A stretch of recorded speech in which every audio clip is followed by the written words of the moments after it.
Finally റോന്ത് എന്ന ചിത്രത്തിൻ്റെ official release തീയതിയാണ് ആരാധകർക്ക് മുന്നിൽ പുറത്തുവന്നിരിക്കുന്നത്. ആ ഒരു അപ്ഡേഷനാണ് ഇന്ന് നമ്മൾ നോക്കാൻ പോകുന്നത്.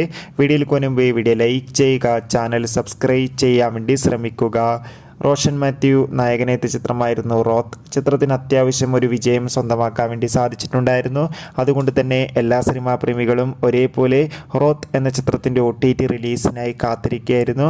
ഫൈനലി ചിത്രത്തിൻ്റെ OTT അപ്ഡേഷൻ ഇപ്പോൾ ആരാധകർക്ക് മുന്നിൽ പുറത്തുവന്നിരിക്കുകയാണ്. റോത്ത് എന്ന ചിത്രത്തിൻ്റെ OTT അവകാശങ്ങളൊക്കെ ജിയോ ഹോട്ട്സ്റ്റാർ എന്ന OTT പ്ലാറ്റ്ഫോം സ്വന്തമാക്കിയെന്ന് ഒഫീഷ്യലായി കൺഫേം ആക്കിയിട്ടുണ്ട്. ഫൈനലി ചിത്രത്തിൻ്റെ ഒഫീഷ്യൽ റിലീസ് തീയതിയും പുറത്തുവന്നിരിക്കുകയാണ്. റോത്ത് എന്ന ചിത്രം ഈ വരുന്ന ജൂലൈ മാസം 22-ാം തീയതി ആയിരിക്കും ജിയോ ഹോട്ട്സ്റ്റാറിലൂടെ OTT റിലീസിനെത്തുക. എന്തായാലും റോത്ത് എന്ന ചിത്രത്തിൻ്റെ OTT റിലീസിനായി കാത്തിരിക്കാം. ചിത്രം കണ്ടവരുടെ അഭിപ്രായം കമൻറ്റ് ചെയ്യുക. ജൂലൈ മാസം ധാരാളം ചിത്രങ്ങൾ OTT റിലീസിനെത്തുന്നുണ്ട്. ചാനൽ ഭാഗം പരിശോധിച്ചാൽ ആ വീഡിയോയ്ക്ക് നിങ്ങൾക്ക് കാണുക. Bye bye.